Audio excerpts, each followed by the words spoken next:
የባንክ አካውንታችሁን ሀክ ሳትደረጉ ክሮም ብራውዘር የምትጠቀሙ ከሆነ ይህንን ሴቲንግ ኦን ኦፍ ማድረግ ይጠበቅባችኋል። እንዴት እንደሆነ ማሳያችሁ ይሆናል። ወደ ውስጥ ገብተን ማለት ነው ክሮም ብራውዘራችሁ ላይ አንድ ጊዜ ክሊክ አድርጋችሁ ትገባላችሁ። ወሳኝ የሆኑ ሴቲንጎች ናቸው። ከዛ እዚህ ቦታ ላይ ትገባላችሁ። 3 ነጠብጣብ አለ።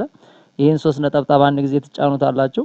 እሱን ትጫኑት ወደ ታች ሴቲንግ የሚል ያመጣላችኋል። እዚህ ላይ ይሄን ሴቲንግ ተጭነን ገብተን ነው እንግዲህ አሁን ላይ በተለይ ስልካችን ሁሉም ነገራችን ሆኗልና እዚህ ቦታ ላይ ትገቡና ፔመንት ሜተድስ የሚል አለ። እዚህ ቦታ ላይ እንደምትመለከቱት ፔመንት ሜተድስ የሚል አለ። እዚህ ቦታ ላይ እንግዲህ ኦን ኦፍ የሆኑ ነገሮች አሉ። እያንዳንዱን ለምሳሌ ባንክ የምንጠቀማቸው እያንዳንዱን አውቶ ፊል አድርጎ ያመጣልናል። ስለዚህ ኮድ አውቶ ጄኔሬት እንዲያደርግ ያደርጋል። ስለዚህ ያ ደግሞ ለሃከሮች ያጋልጣልና እሱን እንዴት አድርገን ኦን ኦፍ ማድረግ እንደምንችል አሳያችኋለሁ። ይሄን አንድ ጊዜ ክሊክ ታደርጉበታላችሁ። ክሊክ ስታደርጉበት እንደምትመለከቱት እናንተ ጋር ይሄ ኦን ሆኖ ነው የምታገኙት። ሴኩሪቲ ኮዱ አውቶ ፊል ተደርጎ ማለት ነው። እንደምትመለከቱት ይሄ የግድ ኦፍ መሆን አለበት። ይሄኛው ደግሞ ኦን መሆን አለበት። ባዮሜትሪክ ላይ በፌስ ሊሆን ይችላል፣ በፊንገር ሊሆን ይችላል፣ ወይም ደግሞ በፓተርን ሊሆን ይችላል። ይሄንን ኦን ማድረግ ይኖርባችኋል። ይሄኛውን ደግሞ ኦፍ ማድረግ ይጠበቅባችኋል። ስለዚህ ይሄኛውን የታችኛውን ኦፍ ታደርጋላችሁ።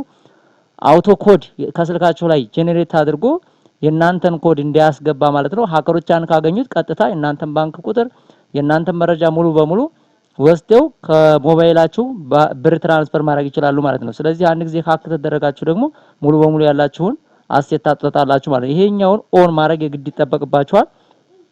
ይሄንን ኦን ስታደርጉ ባዮሜትሪክ ይጠይቃችኋል፣ አይዲ ማለት ነው። ስለዚህ ባዮሜትሪክ በፌስ ሊሆን ይችላል፣ በፓተርን ሊሆን ይችላል ታስገባላችሁ። ከዛ ምን ይሆናል ማለት ነው ኦን ይሆናል። እነዚህ ሁለት ሴቲንጎች ናቸው። ሶስተኛው ደግሞ አውቶ የናንተን ስልክ ቁጥር የናንተን ኢሜል ሁሉን አድሬሳችሁን ሙሉ መረጃ የሚሰጥ ነው። እሱንም ኦፍ ማድረግ ይጠበቅብናል። ወደ ኋላ አንድ ጊዜ ልመልሳችሁና ወደ ላይ እንውጣና እሱን ደግሞ ምንድነው የምታደርጉት አድሬስ ነው። እንደምትመለከቱት ይሄ ደግሞ አድሬስ ነው። አድሬስ ኤንድ ሞር የሚል አለ እዚህ ቦታ ላይ። ይሄኛው ምን ማድረግ ይጠበቅብናል ማለት ነው ኦፍ ማድረግ ይጠበቅብናል። ኦን ከሆነ ማለት ነው። እንደምትመለከቱት ይሄን ክሊክ ላድርግና ላሳያችሁ። ስለዚህ እንደምትመለከቱት ይሄ የግድ ኦፍ መሆን አለበት። እንደምትመለከቱት እዚህ ቦታ ላይ ሴቭ ኤንድ ፊል አድሬስ ሲልና ኢንክሉዲንግ ኢንፎርሜሽን ሰች አስ ፎን ነምበር ኢሜል አድሬስ ማለት ነው ኤንድ ዴሊቨሪ አድሬስ እናንተ የምትሻሻጧቸው የምትገዛዟቸው ዴሊቨር የምታደርጓቸው ማቴሪያል ካሉ እዚህ ቦታ ላይ ሙሉ አሳልፋችሁ ምን ትላላችሁ ማለት ነው ትሰጣላችሁ ማለት። ስለዚህ ይሄ ምን መሆን አለበት ኦፍ መሆን አለበት። እነዚህን ሴቲንጎች ኦን ኦፍ በማድረግ ምን ተጠቀማላችሁ ማለት ነው ሃከሮች እናንተን እንዲያጠቋችሁ ማድረግ ትችላላችሁ። ክሮም ላይ ይሆን ይችላል፣ ጉግል ላይ ሊሆን ይችላል። ዛሬ በጣም ብዙ ኤአይዎች አሉ የኛም መረጃ የሚወስዱና በአንድ ሊንክ አካውንታችሁን ሙሉ በሙሉ ልታጡ ትችላላችሁ። የዩቲዩብ አካውንት ሊኖራችሁ ይችላል፣ የፌስቡክ አካውንት ሊኖራችሁ ይችላል፣ እንዲሁም ደግሞ የቲክቶክ የተለያዩ አካውንቶች ኢንስታግራም ሊሆን ይችላል፣ የቴሌግራም አካውንት ሊሆን ይችላል።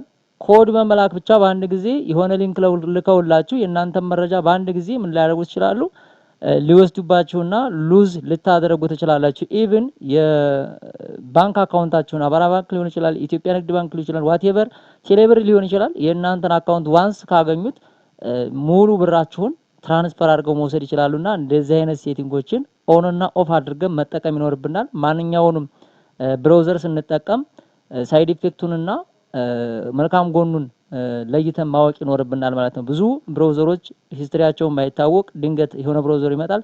ያን ስንጠቀም ደግሞ ተጋላጭ እንሆናለንና ዛሬ መረጃ ዩቲዩብ ላይ ይኖራል። ኢቭን ቻትጂፒቲ ሌሎችም ብዙ መረጃ ሰጪዎች ስላሉ መረጃዎችን አይተን አጣርተን ብራውዘሮችን ብንጠቀም የተሻለ ነው ላለሁኝ። የዛሬ ቪዲዮ ይሄን ይመስል ነበር። እስካሁን ድረስ ከተከታተላችሁኝ እዚህ ከደረሳችሁ ቪዲዮ ላይክ አድርጋችሁ አበረታቱኝ። እንዲሁም ደግሞ ሰብስክራይብ ያላደረጋችሁ ሰብስክራይብ አድርጋችሁ ቤተሰብ ሁኑ። ስለነበረን ጊዜ አመሰግናለሁ። በሌላ ቪዲዮ እስከምንገናኝ መልካም ጊዜ፣ ክበሩልኝ። አመሰግናለሁ።